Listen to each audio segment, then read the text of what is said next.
I've always had a blanket statement when it comes to eating protein at breakfast. Consuming at least 20 grams of protein at breakfast is crucial. My rationale behind this is that a high protein breakfast helps you feel fuller for longer, provides a source of nutrients for your body to repair and grow muscle tissue, and helps you manage cravings later in the day. But my blanket statement isn't necessarily the case now. There's more nuance to it. In today's episode, I'll go through some of the latest research that throws more light on this subject, and perhaps more questions. But by the end of it, you'll know whether focusing on protein intake at breakfast is something that you really need to do, or whether it's actually another diet trend that doesn't have any substance to it.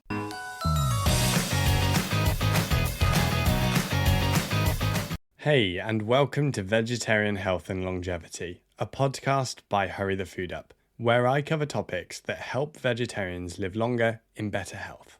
I'm your host, James LeBague. I'm a registered sport and exercise nutritionist and advanced clinical practitioner in family medicine.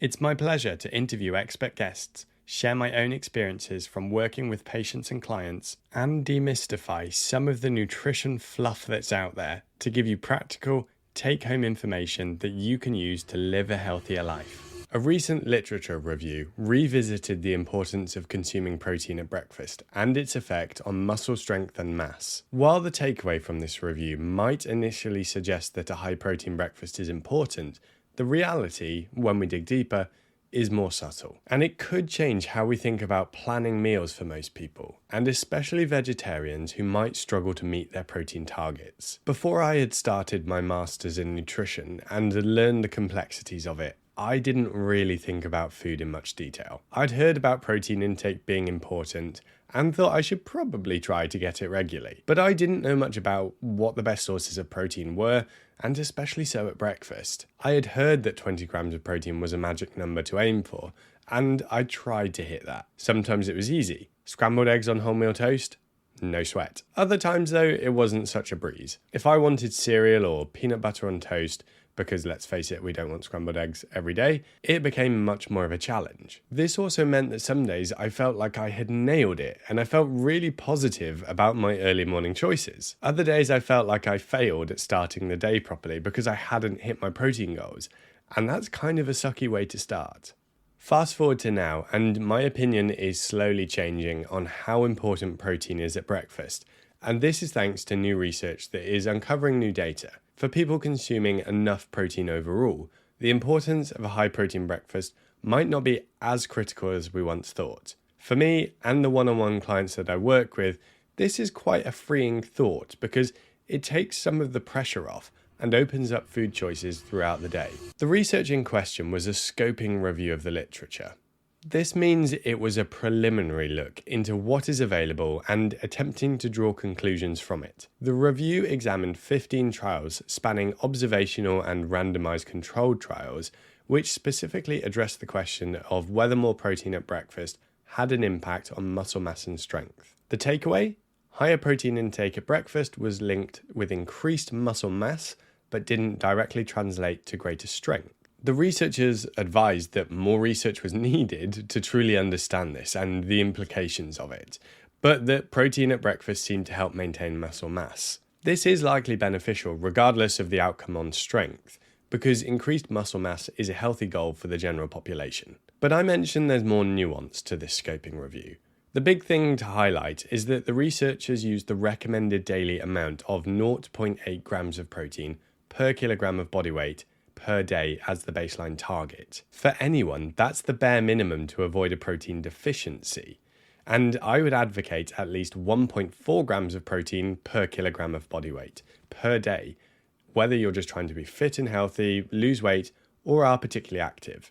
So we've got this suggestion that breakfast is important, but it's in the context of investigating those who are already at risk of being on the low side with their protein intake. So then that's where another key study comes in. A study called the Anabolic Response to Protein Ingestion During Recovery from Exercise has no upper limit in magnitude and duration in vivo in humans. This investigated whether there's a ceiling for how much protein your body can utilize after exercise. And the outcome was that there's no upper limit.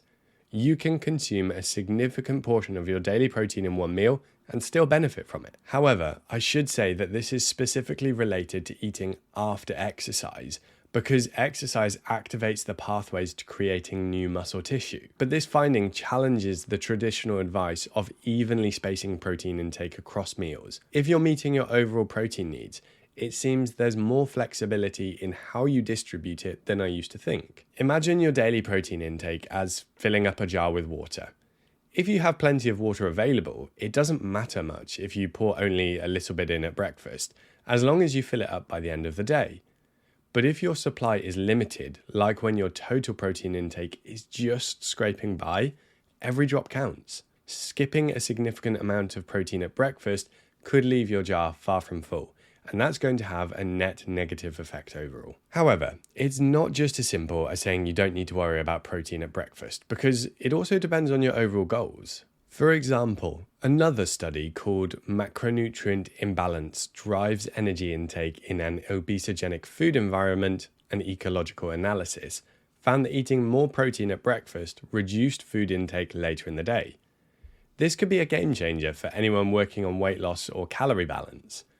Feeling fuller for longer means less temptation to snack or overeat later in the day, meaning you can control your calories better. So while protein at breakfast may not be crucial for muscle growth or exercise recovery, if you're meeting your daily target, it can still support other goals like weight management. Getting enough protein at breakfast can be tricky, especially for vegetarians. While lunch and dinner offer opportunities for hearty protein sources like tofu, lentils, or beans, breakfast options are traditionally lighter. This flexibility means you don't have to force a 20-gram protein breakfast every day. Instead, you can focus on hitting your daily target in a way that fits your preferences and lifestyle, as long as you are still exercising regularly to activate those pathways and eating enough total protein. But for vegetarians struggling to meet their goals or who want to bump up their protein intake, breakfast remains a valuable opportunity to do this. Additionally, it's a perfect time to use higher protein foods for those who are trying to lose weight. And if that is you, then we can help you with the Vegetarian Protein Fix. We use high protein, tasty vegetarian recipes to help you meet your total protein needs. And you can try out a 3-week weight loss meal plan at hurrythefoodup.com/try. That's TRY. It comes with a grocery list and easy to make recipes with step-by-step instructions. So head over to hurrythefoodup.com to check it out today. So here's where I land. If you're meeting your overall protein needs, then it's okay to have a lighter protein breakfast. You don't need to ensure that you're hitting 20 grams of protein at breakfast every day. But if you struggle to meet those targets, breakfast can be a great opportunity to give yourself a head start. It's also worth remembering what your overall goals are and how protein might tie into this. For example, if you're trying to lose weight. But remember that you've got some flexibility. So tomorrow morning, whether you're going for scrambled eggs, overnight oats, or just a slice of toast, know that you've got more options than you think. And if you found this episode useful, then please give the podcast a quick review on whatever platform you're listening on. It truly means a lot to me and it helps to get the podcast out to more people. So thank you in advance.